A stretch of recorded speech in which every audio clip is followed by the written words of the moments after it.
ఈ కీర్తనలో దావీదు దేవుణ్ణి స్తుతించి మహిమపరుస్తున్నాడు. ఇది స్తుతి కీర్తన. వ్యక్తిగతంగా దేవుణ్ణి స్తుతిస్తున్నాడు. రాజువైన దేవా, నా దేవా, నిన్ను ఘనపరుస్తాను. నీ నామమును నిత్యము సన్నుతిస్తాను. అనుదినము నిన్ను సన్నుతిస్తాను. నిత్యము నీ నామమును స్తుతిస్తాను. ఇది వ్యక్తిగత స్తుతి సమర్పణ. దేవుడు మహోన్నతుడు. ఆయన మహిమ ఎంతో గంభీరమైనది. 3-7 వరకు యెహోవా మాహాత్మ్యము గలవాడు. ఆయన అధిక స్తోత్రము నొందదగినవాడు. ఆయన మహాత్మ్యము గ్రహింప శక్యము కానిది. ఒక తరము వారు మరొక తరము వారి ఎదుట నీ క్రియలను కొనియాడుతారు. నీ పరాక్రమ క్రియలను తెలియజేస్తారు.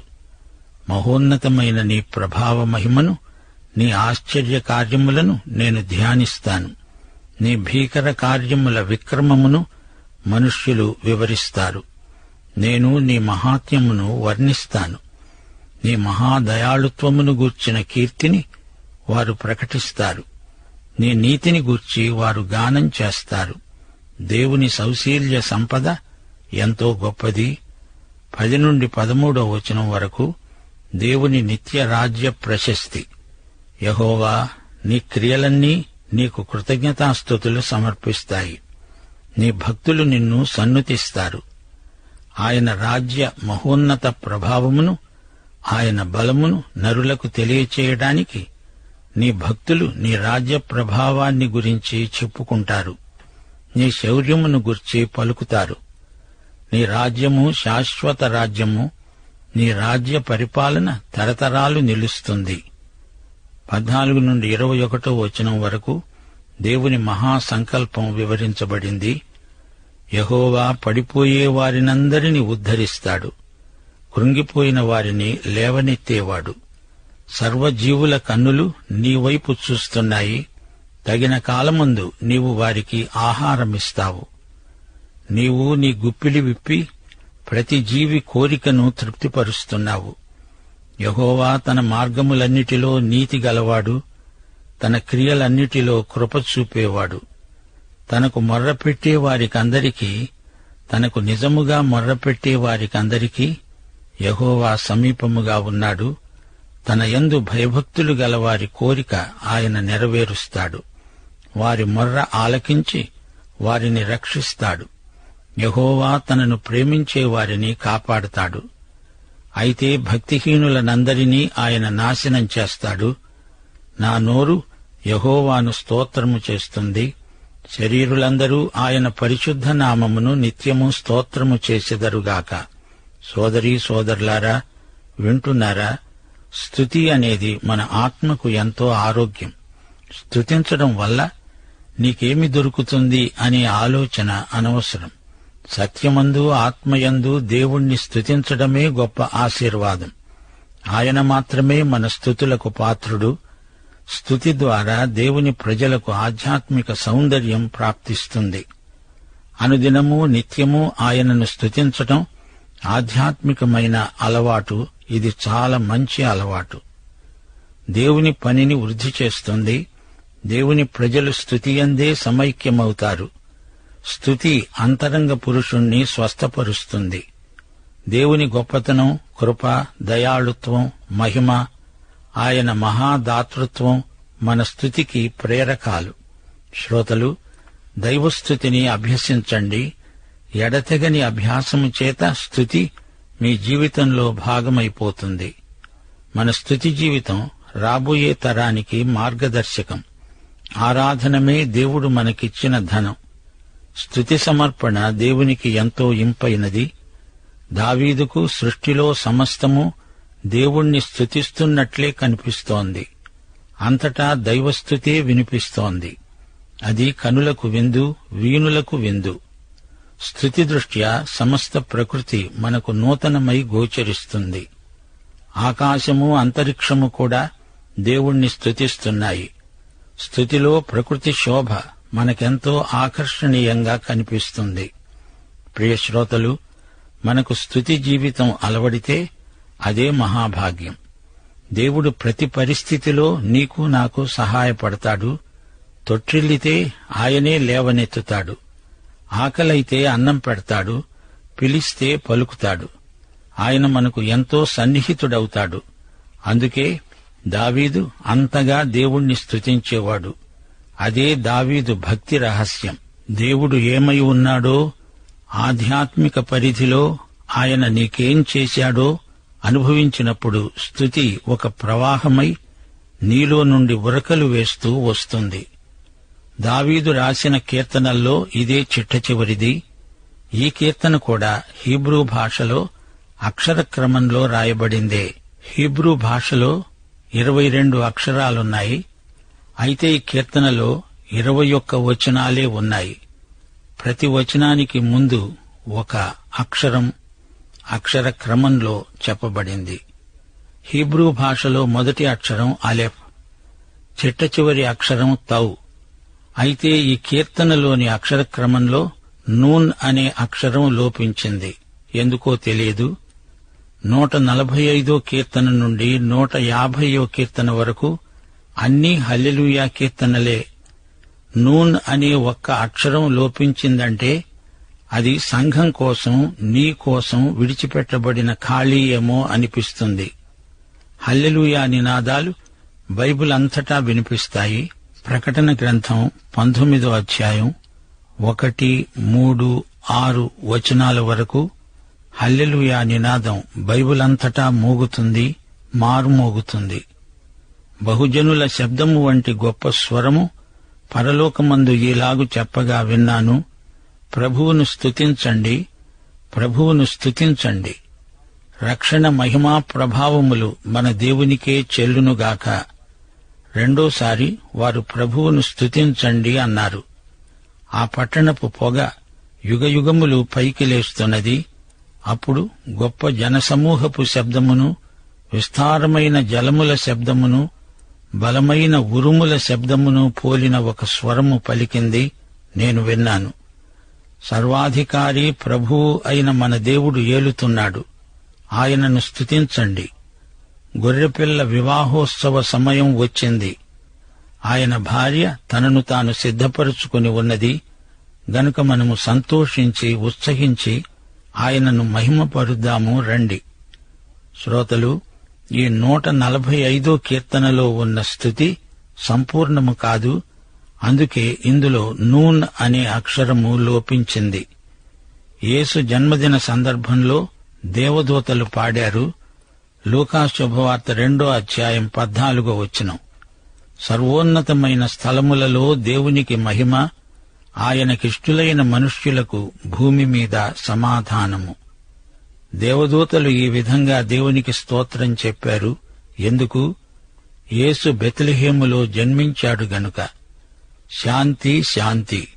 అయితే అప్పుడే ప్రపంచంలో శాంతి వచ్చిందా అంటే రాలేదు. అందుచేత ఈ శాంతి గీతం సంపూర్తి కాలేదు. యేసు ప్రభు తిరిగి రెండోసారి రాబోతున్నాడు. అది మహాదినం. అప్పుడు మనం పాడే హల్లెలూయా కీర్తన సంపూర్ణము, సమగ్రము, అర్థవంతము అవుతుంది. అందుకే 145 కీర్తనలో నూన్ అనే అక్షరం లోపించింది. ఈ కీర్తనలో దావీదు ప్రతిరోజు దేవుణ్ణి స్తుతిస్తాను అంటున్నాడు. వారానికి ఒక రోజా? కాదు, 7 రోజులు దినదినము దేవుణ్ణి స్తుతించాల్సిందే. అన్ని కాలాలలో, అన్ని పరిస్థితులలో దేవుణ్ణి స్తుతించడం మనం అభ్యాసం చేయాలి. దేవుడు దయాళుడు, వాత్సల్యపూర్ణుడు. ప్రియ సోదరా, సోదరి, నీవెవరివైనా, నీవెక్కడ ఉన్నా నేరుగా దేవుని దగ్గరికి రావచ్చు. క్రీస్తు ద్వారా దేవుని వద్దకు ప్రతి ఒక్కరికి నిరభ్యంతర ప్రవేశమున్నది. సత్యమందు తనకు మొర్రపెట్టే వారికి అందరికీ యెహోవా సమీపముగా ఉన్నాడు. దేవుణ్ణి నేరుగా ముఖాముఖిగా కలుసుకోమంటే మతాచారాల చాటున కొందరు ఆగిపోతున్నారు. ఇది ఎంతైనా శోచనీయం. కొత్త నిబంధనలో విశ్వాసులందరూ యాజకులే. యేసుక్రీస్తును నీ రక్షకునిగా నీవు అంగీకరించి ఉంటే నీవు దేవుని సన్నిధిలోకి ప్రవేశించడానికి వీలున్నది. సమృద్ధి ప్రవేశము నీకున్నది. రక్షించబడి ఉండకపోతే ఈ క్షణమే తన వద్దకు రావలసిందని పరిశుద్ధాత్మ నిన్ను పిలుస్తున్నాడు. అంతటా అందరికీ దేవుడు అందుబాటులోనే ఉన్నాడు. విశ్వాసులారా, మరచిపోకండి, మనం కొత్త నిబంధన యాజకులం. మనం దేవుని కుటుంబీకులం. క్రీస్తునందు దేవుడు మన తండ్రి. పరలోకమందు భూమి మీద ఉన్న ప్రతి కుటుంబము ఆ తండ్రిని బట్టే కుటుంబము అని పిలువబడుతున్నది. ఆయన మన తండ్రి. మనలను సహోదరులు అని పిలవడానికి ఆయన సిగ్గుపడలేదు. మనము యేసు సహోదరులము, సహవారసులము, సహయాజకులము. నూతన జన్మ ద్వారా మనము ఆత్మయందు సజీవులమయ్యాము. ఆధ్యాత్మిక బలులు, జిహ్వాఫలము అర్పించడానికి అర్హులమయ్యాము. ఆత్మతో సత్యముతో దేవుణ్ణి ఆరాధించగలుగుతున్నాము. ఆధ్యాత్మిక ఆరాధన భాగ్యం మనకిచ్చిన దేవునికి స్తుతి. యోహాను సువార్త 15వ అధ్యాయం 16వ వచనంలో ప్రభువు ఏమన్నాడు? నేను మిమ్ములను ఏర్పరచుకొని నియమించాను.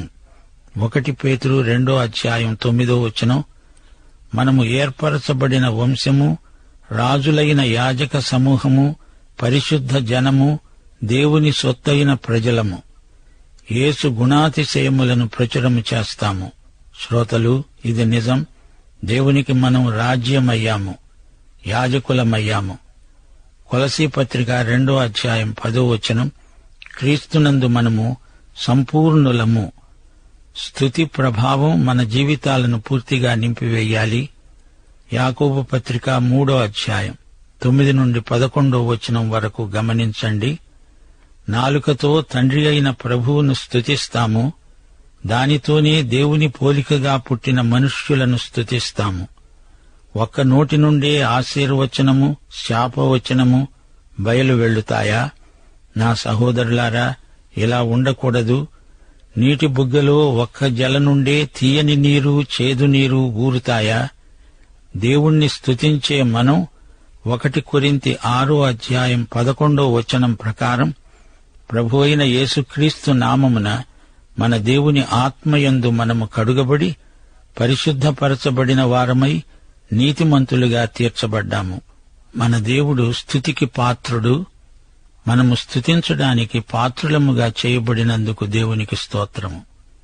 యేసు రక్తము, దేవుని వాక్యము, పరిశుద్ధాత్మ, ఈ 3 అనుభవాలు గలవారే దేవుణ్ణి అర్థవంతంగా స్తుతించగలరు.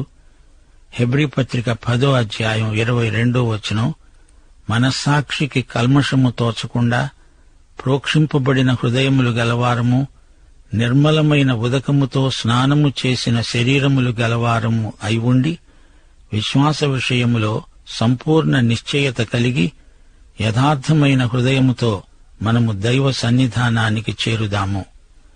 యేసు రక్తప్రోక్షణ, దేవుని వాక్య జలం మనలను ఆరాధనకు సిద్ధపరుస్తాయి. 147 కీర్తన అనగానే మనకు యాకోబు పత్రిక 4వ అధ్యాయం 8వ వచనం జ్ఞాపకం వస్తుంది. దేవుని యొద్దకు రండి, అప్పుడాయన మీ వద్దకు వస్తాడు. పాపులారా, మీ చేతులను శుభ్రం చేసుకోండి. ద్విమనస్కులారా, మీ హృదయాలను పరిశుద్ధపరచుకోండి. మన భావజీవితంలో పరిశుద్ధత లేకుండా దేవుణ్ణి ఆరాధించటం, స్తుతించటం దేవుని వ్యక్తిత్వాన్ని, సౌశల్యాన్ని అవమానపరిచినట్లే. విరిగి నలిగిన మనస్సు దేవుణ్ణి ఆరాధించటానికి, స్తుతించడానికి తగినది. శరీరానుసారమైన మనస్సు దేవునికి విరోధం. దీన మనస్సు అనే వస్త్రం నూతన నిబంధన యాజక వస్త్రం. నీతి వస్త్రము ధరించిన వారే కొత్త నిబంధన యాజకులు. అంతేకాదు, మనలను మనమే దేవునికి సజీవ యాగముగా సమర్పించుకొని ఉండాలి. అప్పుడే మన సేవ యుక్తమైనది అవుతుంది. మన ఆత్మ, జీవము, శరీరము ఈ 3 పూర్తిగా దేవునికి సమర్పితమై ఉండాలి. హెబ్రీ పత్రిక 13వ అధ్యాయం 15-16 వచనాలు. మనము దేవునికి ఎల్లప్పుడూ స్తుతియాగం చేయాలి, జిహ్వాఫలము అర్పించాలి.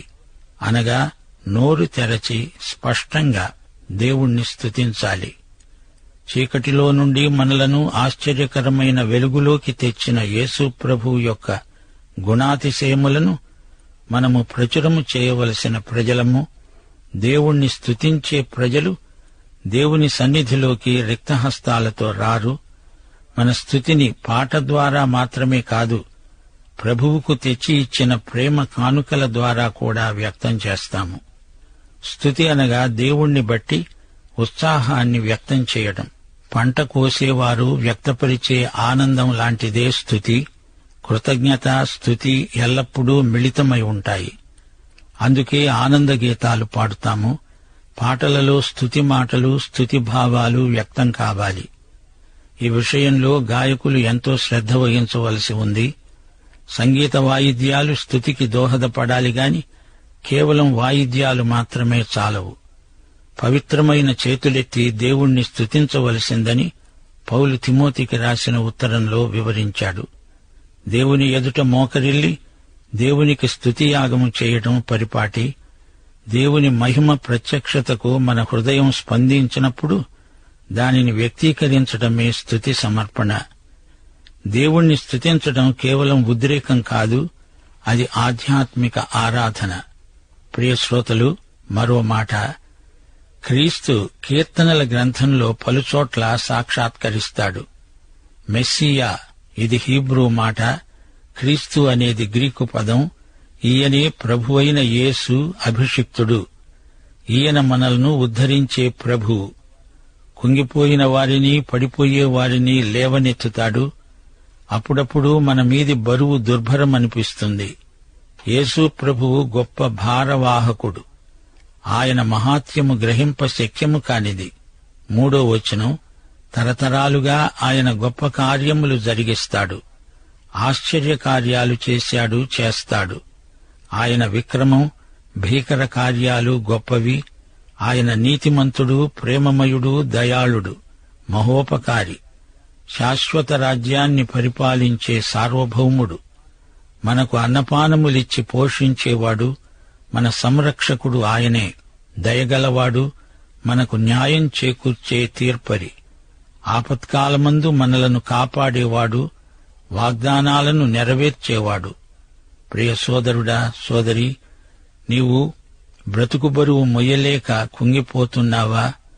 ఆర్థిక భారాలు ఎక్కువై నిన్ను కూలదోస్తున్నాయా? వెంటనే ఆయన శరణు వేడవలసిందని మనవి. నీ భారాన్ని ఆయన మోయటానికి సిద్ధంగా ఉన్నాడు. గమనించండి, దేవుణ్ణి స్తుతించండి అనేది సలహా కాదు, ఇది ఆజ్ఞ. మన స్తుతులపై దేవుడు ఆసీనుడు. అంటే స్తుతులర్పించబడే చోట దేవుని సన్నిధి తప్పక ఉంటుందని అర్థం. అప్పుడు సమస్యలు, కడగండ్లు మనకు దూరమైనట్లు అనిపిస్తుంది. దేవ చైతన్యంలో సమస్యలు కనిపించవు. ప్రియ శ్రోతలు, ఈ పాఠం ముగింపులో కీర్తనలను రాసిన రచయితగా, గేయకారుడుగా దావీదు ఆరాధనకు ఇచ్చిన ప్రాముఖ్యాన్ని మా శ్రోతల దృష్టికి తేగోరుతాము. ప్రతిసారీ ఒక కొత్త పాట పాడడం దావీదుకు ఇష్టం. పాట అదే అయినా ప్రతిసారి పాడేవారి అనుభవాన్ని బట్టి అది కొత్తదే అనిపిస్తుంది. దావీదు రాజుకు 4,000 మంది ఆస్థాన గాయకులు, సంగీత విద్వాంసులు ఉండేవారు. సంగీతం లలితమై ఆరాధకుల హృదయాలను ఎంతో అలరించేది. సంగీతం పాటలలోని సందేశానికి దోహదపడుతుంది. కొత్తదనం అంటే ఆధ్యాత్మిక సృజనా కౌశలం, పరిశుద్ధాత్మ సృజనాత్మకత. దేవుణ్ణి ఎరిగిన ప్రజలు కొత్త తరహాలో ఆత్మలకు ఉజ్జీవం కలిగించే విధంగా పాడతారు. దేవుడంటే భయభక్తులను అలవరచటమే కీర్తనల గ్రంథ పరమార్థం. దేవుడంటే భయం, దైవ భయం అంటే దేవునితో సరైన సంబంధం అని అర్థం. దేవుడు మహాశక్తిమంతుడు, నీతిమంతుడు, పూజనీయుడు గనుక దేవుడంటే చులకన భావం పనికిరాదు. దేవుని మహిమా సౌందర్యానికి మనం ఆకర్షితులమై ఆయన పట్ల ప్రేమను వ్యక్తం చేస్తూ, ఆయనకు ఇష్టం కానిది ఏదైనా మానేస్తూ, ఆయనకిష్టమైనది మాత్రమే చేస్తూ ఆయనను సంతోషపెట్టడమే భయభక్తుల ఫలితం. భక్తుని హృదయ సంఘర్షణలు ఈ కీర్తనల్లో వెలువరించబడినవి. 145 కీర్తన మళ్లీ చదువుకోండి, ఆనందించండి. తొట్టిల్లకుండా మిమ్ములను కాపాడుటకు తన మహిమ ఎదుట ఆనందముతో మిమ్ములను నిర్దోషులనుగా నిలువబెట్టుటకు శక్తిగల అద్వితీయ దేవుని ప్రేమ, ప్రభువైన యేసుక్రీస్తు కృప, పరిశుద్ధాత్మ ఆదరణ మనకందరికీ సదాకాలము తోడై ఉండునుగాక. ఆమేన్.